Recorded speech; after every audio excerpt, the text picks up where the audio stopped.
But it all gets me to my next point, which is me explaining to you how a Q2 or Q3 schedule works. So Q in medicine is every, 2 is 2 for days, 3 is 3 for days.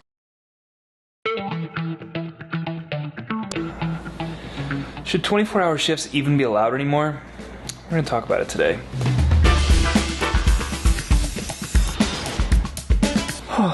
Maybe cut that. So welcome back to another beautiful day here in Chicago. We're gonna do some fun stuff today. We're gonna go for a bike ride along the lake. It's the first one of the season. It is so warm outside. See, today we're gonna understand what a 24-hour shift is, because I didn't know. And if the energy seems low, it's because it is. I slept for about 1.5 hours last night on my entire duration of 24 hours. And then I came home and I slept for 3 hours. So I have a grand total of 4.5 hours of sleep. But you guys want the real me, you want the inside look, and so I'm gonna do the best I can to show you. And I thought, what better to talk about than 24s when I'm living it and looking at it.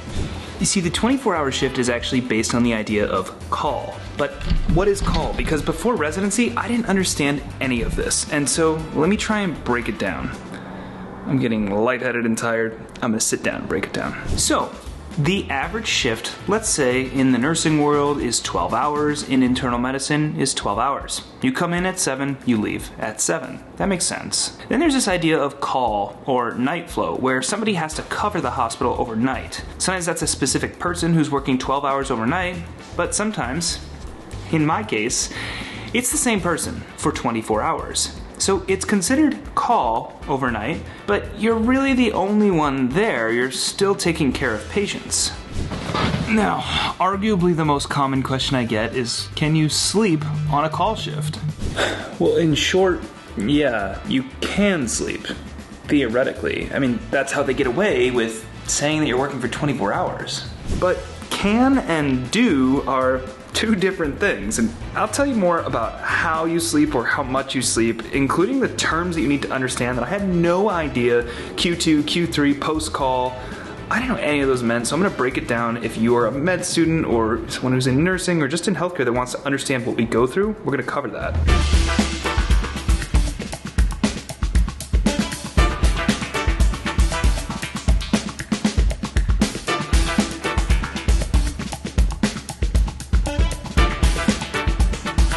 Pro tip, years of working on bikes, when you have no sink, wear gloves.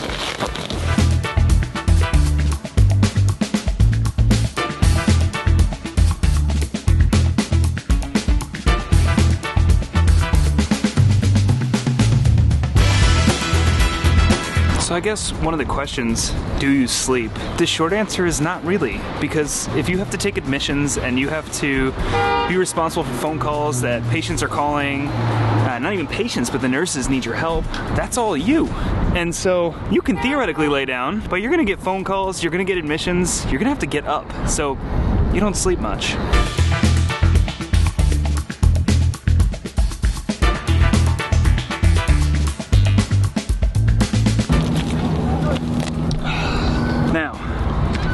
First of all, how about that view? Of course I forgot my sunglasses because my brain only half works after 24s, and I thought the next thing to do would be to explain to you how a 24 works if you're not sleeping. How do you stay up? What are you expected to do? Let's go over it right now. Not the best lighting, but I can see. So at 24, you get there in the morning, you round on your patients, just like you would expect. Then you cover the unit, so admissions, problems, you do that all day. And then at 7, the day team leaves, but you stay, and you cover the whole night.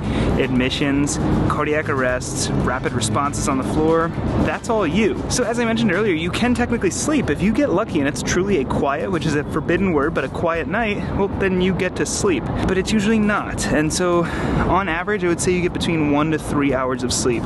That's what I would expect. And that's not continuous. That's 20 minutes here, 10 minutes there, phone calls in between. So it's very disrupted, which, as you know, doesn't make for good sleep. Now I want to explain to you what a week actually looks like, how many days I work, what Q2 and Q3 is, but I want to find somewhere that's more quiet than right here. So we'll head there next, but first we gotta get a drone reveal.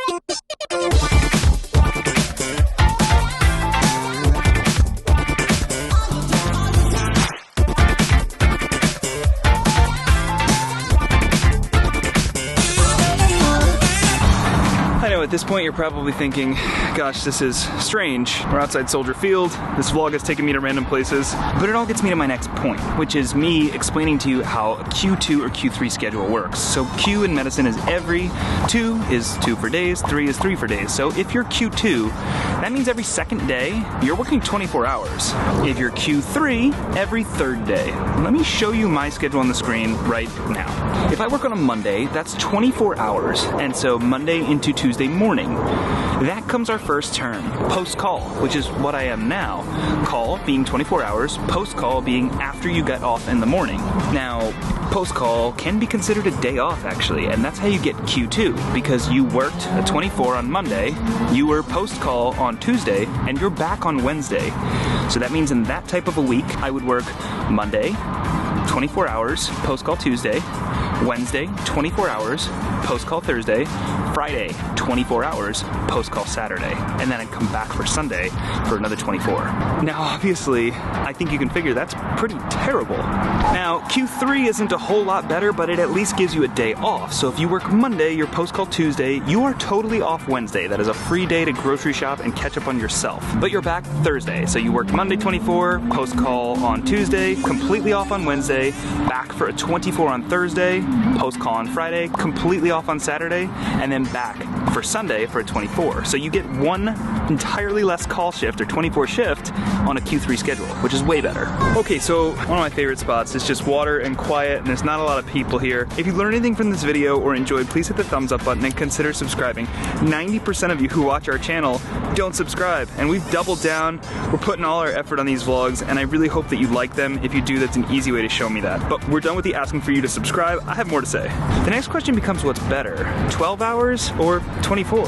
Now, that might not make a lot of sense as a question. It sounds like 24s are terrible, but if you think about it, for a Q3 call, you're really only in a hospital for 2 to 3 24s a week. That's pretty good compared to being there for 6 12s. If you break down the hours, it's 24, we'll do a Q3, it's 24 on Monday, it's 24 on Thursday, that's 48 hours, and then 12 on Sunday, because it's only half the shift when Sunday ends. So it's 48, 50, and another is 60. So it's only 60 hours. Now, actually it's 72, but nonetheless, you see my point. It's not terrible. It's not an 80-hour week. Let's break down 12s, because 6 12s is brutal. 6 times 10 is 60, and 6 times 2 is 12, so it's 72. So you actually work 2 more hours. Now, you don't have to live in the hospital for 24 hours, and you can see the hours are almost the same, but I'm curious what you would choose in the comments. If you had your choice, obviously I don't get a say in the matter. This is how my program does it, but what would you choose? Let me know below. I know I'm silhouetted, but I want to thank you for watching today's video, and let me know in the comments if you have any other suggestions or questions. I hope this clarifies what a 24 is, Q12, Q2, post-call, all those weird terms. Thank you so much for watching. We'll see you next time on the vlog in California.